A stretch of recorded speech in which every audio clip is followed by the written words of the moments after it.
ಆಕಾಶವಾಣಿ ವಾರ್ತೆಗಳು ಓದುತ್ತಿರುವವರು ಚೇತನ್ ಸಿವಿ. ಮುಖ್ಯಾಂಶಗಳು. 2047ರ ಹೊತ್ತಿಗೆ ಭಾರತ ಅಭಿವೃದ್ಧಿ ಹೊಂದಿದ ಆರ್ಥಿಕತೆಯಾಗಲಿದೆ.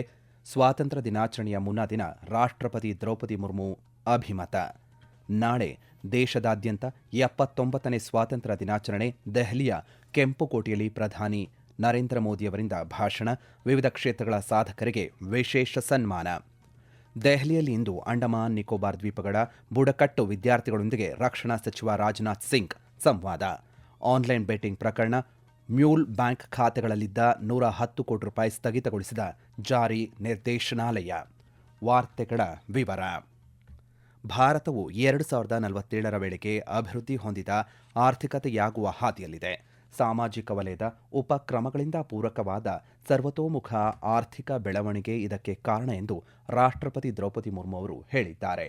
79ನೇ ಸ್ವಾತಂತ್ರ್ಯ ದಿನಾಚರಣೆಯ ಮುನ್ನಾ ದಿನವಾದ ಇಂದು ರಾಷ್ಟ್ರವನ್ನು ಉದ್ದೇಶಿಸಿ ಮಾಡಿದ ಭಾಷಣದಲ್ಲಿ ಅವರು, ಅಮೃತ ಕಾಲದಲ್ಲಿ ರಾಷ್ಟ್ರವು ಮುಂದೆ ಸಾಗುತ್ತಿದೆ. ಪ್ರತಿಯೊಬ್ಬ ನಾಗರಿಕನು ತಮ್ಮ ಸಾಮರ್ಥ್ಯಕ್ಕೆ ತಕ್ಕಂತೆ ಕೊಡುಗೆ ನೀಡುತ್ತಿದ್ದಾನೆ. ದೀರ್ಘಕಾಲದಿಂದ ಅಂಚಿನಲ್ಲಿ ಉಳಿದಿದ್ದ ಯುವಕರು, ಮಹಿಳೆಯರು ಮತ್ತು ಸಮುದಾಯಗಳು ವಿಕಸಿತ ಭಾರತಕ್ಕೆ ಕಾರಣವಾಗುತ್ತಿದ್ದಾರೆ ಎಂದು ತಮ್ಮ ಅಭಿಪ್ರಾಯವನ್ನು ವ್ಯಕ್ತಪಡಿಸಿದ್ದಾರೆ.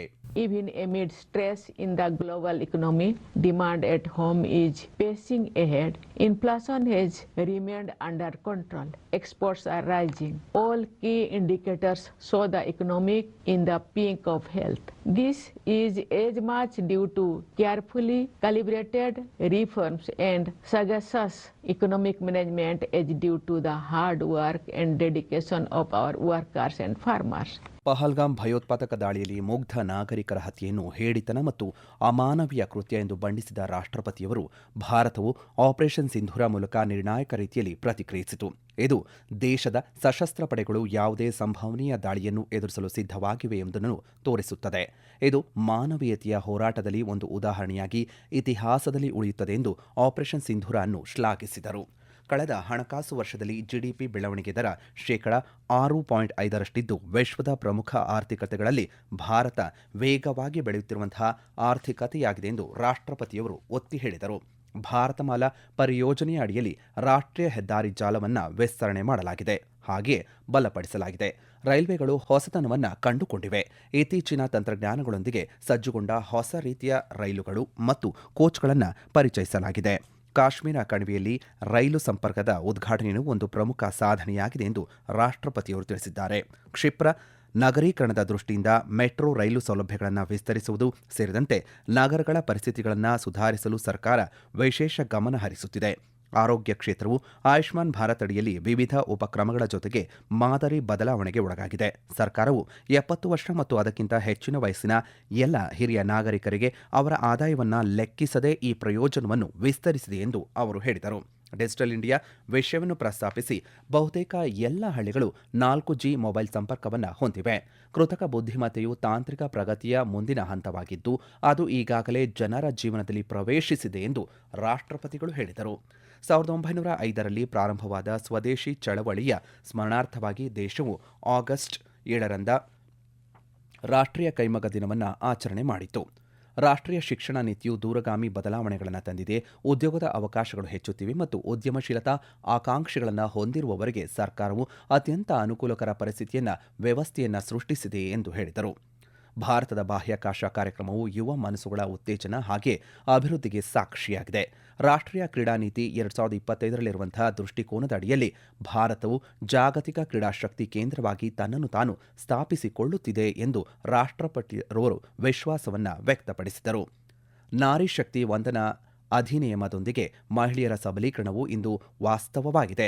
ಪರಿಶಿಷ್ಟ ಜಾತಿಗಳು, ಪರಿಶಿಷ್ಟ ಪಂಗಡಗಳು, ಹಿಂದುಳಿದ ವರ್ಗಗಳು ಮತ್ತು ಇತರ ಸಮುದಾಯಗಳಿಗೆ ಸೇರಿದ ಜನರು ಮುಖ್ಯ ವಾಹಿನಿಗೆ ಬರುತ್ತಿದ್ದಾರೆ. ಭಾರತವು ತನ್ನ ನಿಜವಾದ ಸಾಮರ್ಥ್ಯವನ್ನು ಅರಿತುಕೊಳ್ಳುವತ್ತ ವೇಗವಾಗಿ ಸಾಗುತ್ತಿದೆ.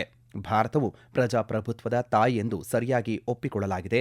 ರಾಷ್ಟ್ರವು ತನ್ನ ಸಂವಿಧಾನ ಮತ್ತು ಪ್ರಜಾಪ್ರಭುತ್ವವನ್ನು ಎಲ್ಲಕ್ಕಿಂತ ಹೆಚ್ಚಾಗಿ ಗೌರವಿಸುತ್ತದೆ ಎಂದು ಹೇಳಿದ ರಾಷ್ಟ್ರಪತಿ ದ್ರೌಪದಿ ಮುರ್ಮು ಅವರು, ಪರಿಸರವನ್ನು ರಕ್ಷಿಸಲು ಎಲ್ಲರೂ ಕ್ರಮಗಳನ್ನು ತೆಗೆದುಕೊಳ್ಳಬೇಕು ಎಂದು ಒತ್ತಾಯಿಸಿದರು. ಈ ವಾರ್ತೆಯನ್ನು ಆಕಾಶವಾಣಿಯಿಂದ ಕೇಳುತ್ತಿದ್ದೀರಿ. ನಿಮ್ಮ ಅನುಕೂಲಕರ ಸಮಯದಲ್ಲಿ ಆಕಾಶವಾಣಿ ಸುದ್ದಿಗಳನ್ನು ಆಲಿಸಲು ನಮ್ಮ ಯೂಟ್ಯೂಬ್ ಚಾನೆಲ್ ಆಕಾಶವಾಣಿ ನ್ಯೂಸ್ ಕನ್ನಡವನ್ನು ಸಬ್ಸ್ಕ್ರೈಬ್ ಮಾಡಿ. ನಮ್ಮೆಲ್ಲ ಕೇಳುಗರು ನಮ್ಮ ಫೇಸ್ಬುಕ್ ಖಾತೆ ಆಕಾಶವಾಣಿ ಆರ್ಎನ್ಯು ಬೆಂಗಳೂರು ಧಾರವಾಡ ಮತ್ತು ನಮ್ಮ ಟ್ವಿಟರ್ ಖಾತೆ @AIRnews_ಕನ್ನಡವನ್ನು ಅನುಸರಿಸಿ. ಪ್ರಾದೇಶಿಕ ಸುದ್ದಿ ವಿಭಾಗ ಬೆಂಗಳೂರು ಹಾಗೂ ಧಾರವಾಡದ ಎಲ್ಲಾ ಸುದ್ದಿ ಸಂಚಿಕೆಗಳು ನಮ್ಮ ಸಾಮಾಜಿಕ ಮಾಧ್ಯಮ ಖಾತೆಗಳಲ್ಲಿ ಲಭ್ಯವಿರುತ್ತವೆ. ರಾಷ್ಟ್ರವು ನಾಳೆ 79ನೇ ಸ್ವಾತಂತ್ರ್ಯ ದಿನಾಚರಣೆಯನ್ನು ಆಚರಿಸಲಿದ್ದು ಪ್ರಧಾನಿ ನರೇಂದ್ರ ಮೋದಿಯವರು ದೆಹಲಿಯ ಐತಿಹಾಸಿಕ ಕೆಂಪುಕೋಟೆಯಿಂದ ಸ್ವಾತಂತ್ರ್ಯ ದಿನಾಚರಣೆಯ ನೇತೃತ್ವವನ್ನು ವಹಿಸಲಿದ್ದಾರೆ. ಪ್ರಧಾನಮಂತ್ರಿಗಳು ರಾಷ್ಟ್ರ ಧ್ವಜಾರೋಹಣ ಮಾಡಿ ರಾಷ್ಟ್ರವನ್ನು ಉದ್ದೇಶಿಸಿ ಮಾತನಾಡಲಿದ್ದಾರೆ. 2047ರ ವೇಳೆಗೆ ಸರ್ಕಾರದ ವಿಕಸಿತ ಭಾರತ ದೂರದೃಷ್ಟಿಯನ್ನು ಸಾಕಾರಗೊಳಿಸುವತ್ತ ರಾಷ್ಟ್ರವು ಬೃಹತ್ ಹೆಜ್ಜೆಯನ್ನು ಇಡುತ್ತಿರುವುದರಿಂದ ಈ ವರ್ಷದ ಆಚರಣೆಯ ವಿಷಯ ನವಭಾರತ ಎಂಬುದಾಗಿದೆ. ಈ ಆಚರಣೆಗಳು ಸಮೃದ್ಧ, ಸುರಕ್ಷಿತ ಮತ್ತು ದಿಟ್ಟ ನವಭಾರತದ ನಿರಂತರ ಉದಯವನ್ನು ಸ್ಮರಿಸಲು ಮತ್ತು ಪ್ರಗತಿಯ ಹಾದಿಯಲ್ಲಿ ಮತ್ತಷ್ಟು ಮುನ್ನಡೆಯಲು ನವೀಕೃತ ಶಕ್ತಿಯನ್ನು ಒದಗಿಸಲು ವೇದಿಕೆಯಾಗಿ ಕಾರ್ಯನಿರ್ವಹಿಸುತ್ತದೆ. ಈ ವರ್ಷದ ಸ್ವಾತಂತ್ರ್ಯ ದಿನಾಚರಣೆ ಸಂದರ್ಭದಲ್ಲಿ ಆಪರೇಷನ್ ಸಿಂಧೂರದ ಯಶಸ್ಸನ್ನು ಆಚರಣೆ ಮಾಡಲಾಗುತ್ತದೆ. ಆಮಂತ್ರಣ ಪತ್ರಗಳಲ್ಲಿ ಆಪರೇಷನ್ ಸಿಂಧೂರ ಲಾಂಛನ ಮತ್ತು ಚೆನಾಬ್ ಸೇತುವೆಯ ನೀರಿನ ಗುರುತು ಇದೆ. ಈ ವರ್ಷ ಕೆಂಪುಕೋಟೆಯಲ್ಲಿ ನಡೆಯುವ ಆಚರಣೆಗಳನ್ನು ವೀಕ್ಷಿಸಲು ವಿವಿಧ ಕ್ಷೇತ್ರಗಳ ಸುಮಾರು 5,000 ವಿಶೇಷ ಅತಿಥಿಗಳನ್ನು ಆಹ್ವಾನಿಸಲಾಗಿದೆ. ಇದರಲ್ಲಿ 2025ರ ವಿಶೇಷ ಒಲಿಂಪಿಕ್ಸ್ನ ಭಾರತೀಯ ತಂಡ, ಅಂತಾರಾಷ್ಟ್ರೀಯ ಕ್ರೀಡಾಕೂಟಗಳ ವಿಜೇತರು ಮತ್ತು ಖೇಲೋ ಇಂಡಿಯಾ ಪ್ಯಾರಾ ಗೇಮ್ಸ್ನ ಚಿನ್ನದ ಪದಕ ವಿಜೇತರು ಕೂಡ ಸೇರಿದ್ದಾರೆ.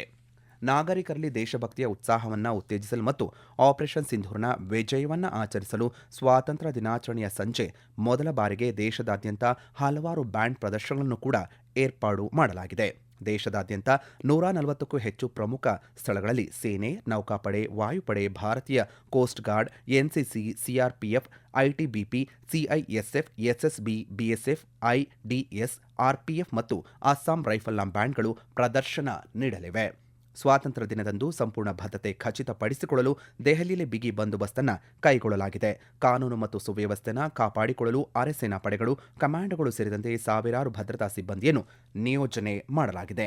ಕೆಂಪುಕೋಟೆಯ ಕಡೆಗೆ ಹೋಗುವ ಎಲ್ಲ ವಿವಿಐಪಿ ಮಾರ್ಗಗಳಲ್ಲಿ ಸಿಸಿಟಿವಿ ಕ್ಯಾಮೆರಾಗಳನ್ನು ಅಳವಡಿಸಲಾಗಿದೆ.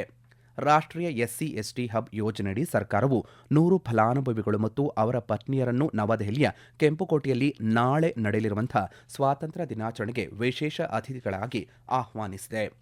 ರಕ್ಷಣಾ ಸಚಿವ ರಾಜನಾಥ್ ಸಿಂಗ್ ಇಂದು ನವದೆಹಲಿಯಲ್ಲಿ ಅಂಡಮಾನ್ ಮತ್ತು ನಿಕೋಬಾರ್ ದ್ವೀಪಗಳ 30 ಹೈಯರ್ ಸೆಕೆಂಡರಿ ಬುಡಕಟ್ಟು ವಿದ್ಯಾರ್ಥಿಗಳ ಜೊತೆಗೆ ಸಂವಾದವನ್ನು ನಡೆಸಿದರು.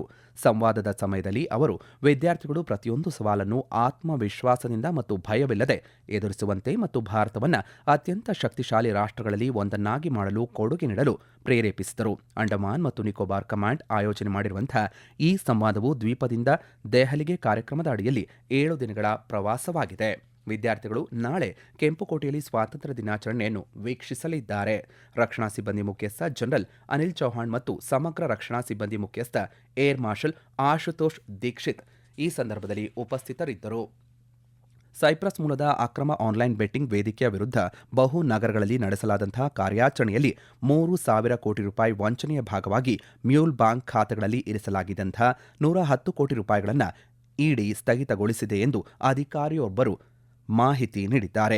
ಕ್ರಿಕೆಟ್ ತಾರೆಗಳಾದಂಥ ಸುನಿಲ್ ನರೈನ್ ಮತ್ತು ಬಾಲಿವುಡ್ ನಟಿ ಮತ್ತು ಭಾರತೀಯ ರ್ಯಾಂಪ್ ತಾರೆ ನಿಕೋಲಸ್ ಪೂರನ್ ಅವರು ಪ್ಯಾರಿ ಮ್ಯಾಚ್ ವೇದಿಕೆಯ ಬ್ರ್ಯಾಂಡ್ ರಾಯಭಾರಿಗಳಲ್ಲಿ ಸೇರಿದ್ದಾರೆ.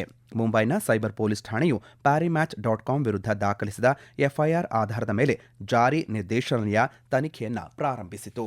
ಕೊನೆಯಲ್ಲಿ ಮತ್ತೊಮ್ಮೆ ಮುಖ್ಯಾಂಶಗಳು. 2047ರ ಹೊತ್ತಿಗೆ ಭಾರತ ಅಭಿವೃದ್ಧಿ ಹೊಂದಿದ ಆರ್ಥಿಕತೆಯಾಗಲಿದೆ.